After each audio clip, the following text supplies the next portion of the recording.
नमस्कार। कैसे हो आप सब? आशा करता हूँ सब कुशल मंगल होगे। मैं अटेंशन का भूखा था, बहुत भूखा था। मेरी शक्ल ऐसी थी कि बचपन से मुझे कोई अटेंशन नहीं देता था। लोगों के अटेंशन एग्री करने के लिए मैं तरह तरह की हरकतें करके उन्हें हंसाया करता था। मैं बास्केटबॉल खेलना चाहता था, लेकिन मेरी हाइट कम रह गई। मैं डॉक्टर बनना चाहता था, लेकिन परिवार ने बनने नहीं दिया, क्योंकि हम ब्राह्मण जो है, मेंढक को काटना वाटना हमारे यहाँ पे नहीं चलता। मैं जो भी करना चाहता था, कोई ना कोई समस्या हो ही जाती थी। साथियों, ऐसा कहना था सतीश कौशिक जी का, जो अभी हमारे बीच नहीं है। उनकी एक इंटरव्यू में उन्होंने ये सब बात कहा था। तो ऐसे ही कुछ किस्से आज आपके साथ मैं शेयर कर रहा हूँ। तो आइए मिलते हैं सतीश कौशिक जी की इस जर्नी की।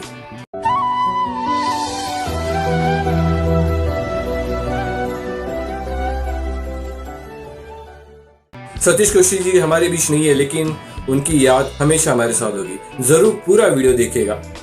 सतीश जी की ये कहानी आपको जरूर पसंद आएगी। तो आइए सतीश जी के शब्दों में ये कहानी आगे बढ़ाते हैं। सतीश जी कहते हैं कि मुझे फिल्में देखना बहुत ही पसंद था। स्कूल बंद करके मैं फिल्में देखने चला जाता था। मैं अपनी माँ के पैसे चुरा के फिल्म देखने जाता था अपने दोस्तों के साथ। एक दिन मेरे बड़े भाई ने मुझे पकड़ लिया। उन्होंने मेरे बैग में अखबार देख लिया, क्योंकि उस अखबार में पिक्चर के जो मूवीज के जो डिटेल्स होते थे वही पेज रखा था, और उसमें मैं टिक किया जाता था कि जो फिल्म देखी उसमें मैं टिक करता था। तो मेरे भाई को पता चल गया कि ये बहुत मूवी देखता है, और ये जब पता चलने के बाद उन्होंने मेरी पिटाई की। ऐसे ही मेरे एक रिलेटिव की शादी थी, और उस शादी में एक मेरा कोई कजिन एक्ट कर रहा था, और उसके एक्ट की बहुत तारीफ हुई और मुझे भी काफी अच्छा लगा। मैंने ये सारा एक्ट याद कर लिया और सब उसी के तरह मैंने इसको इंट्रोड्यूस कराया। जैसे स्कूल के फेयरवेल में मैंने वही एक्ट किया, और मेरा एक्ट सबको पसंद आया। स्कूल में आखिरी दिन सब जन ने मुझे नोटिस कर ही लिया था। अब एक्टिंग से मुझे प्यार हो गया। स्कूल खत्म हुआ तो कॉलेज में दाखिला लेने का वक्त आ गया। मैं ऐसा कॉलेज ढूंढने लगा जहां डोमेस्टिक्स को भी महत्व दिया जाए। ऐसा मैंने कॉलेज ढूंढा। किरड़ीमल कॉलेज में मैंने दाखिला तो लिया, लेकिन वहां पर तो अमिताभ बच्चन भी पढ़े थे। वहां के मेरे एक प्रोफेसर ने मेरे एक्टिंग के बारे में मुझे हौसला दिया और मुझे आगे पूछ किया। उन्होंने मुझे एनएसडी के बारे में कहा, और उनके कहने पर मैंने एनएसडी ज्वाइन की। एनएसडी में एक्टिंग के प्रति मेरा जो प्रोफेशनल था उसमें बहुत से इम्प्रूव कर लिया मैंने। मैं कैसा दिखता हूँ इस बात की मुझे परवाह नहीं थी, लेकिन मैं कैसा एक्ट करता हूँ इस पर ध्यान देने लगा, और मैं मुंबई में कामयाबी चाहता था। एनएसडी के पास होने के बाद मैंने एफटीआईआई का मतलब है film and television institute of India, जो पुणे में है। और फिर मैं आया बॉम्बे यानी मुंबई। बहुत ही मुश्किल समय था वो, बहुत मैंने स्ट्रगल किया वहाँ पे। 1 साल तक मैंने एक टेक्सटाइल मिल में नौकरी की। वहाँ पर जो मेरे बॉस थे वो बहुत ही अच्छे इंसान थे। उनकी कृपा से मुझे शाम को जल्दी छुट्टी मिल जाती थी, और मैं पृथ्वी थिएटर के बाहर होने वाले नाटकों में काम करके थोड़ा बहुत एक्स्ट्रा पैसा कमा लेता था। अक्सर मैं और मेरे साथी पृथ्वी थिएटर में ही सोते थे। जब मैं पहली बार मुंबई आया था या बॉम्बे आया था, मैं मेरे रिश्तेदार के यहाँ ठहरा था।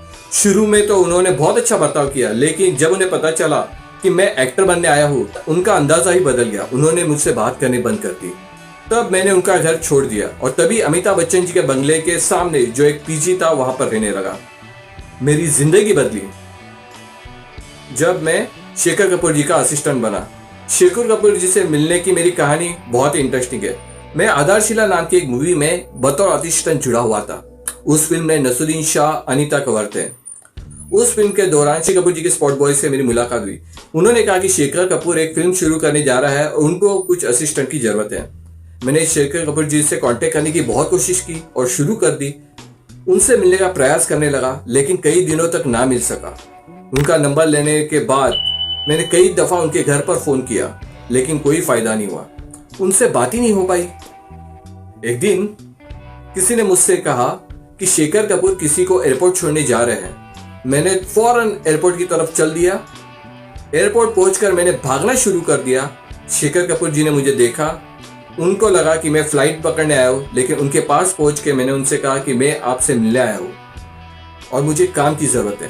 शेखर कपूर जी काफी हैरान हो गए मेरे हालात देख के, और घबरा भी गए थे। उन्होंने फटक से जवाब दिया कि 3 दिन के बाद मिलना। मुझे बड़ा दुख हुआ उनकी बात सुन के। मैंने उनसे कहा कि आप एक अच्छे असिस्टेंट खो देंगे अगर मुझे काम नहीं दोगे तो।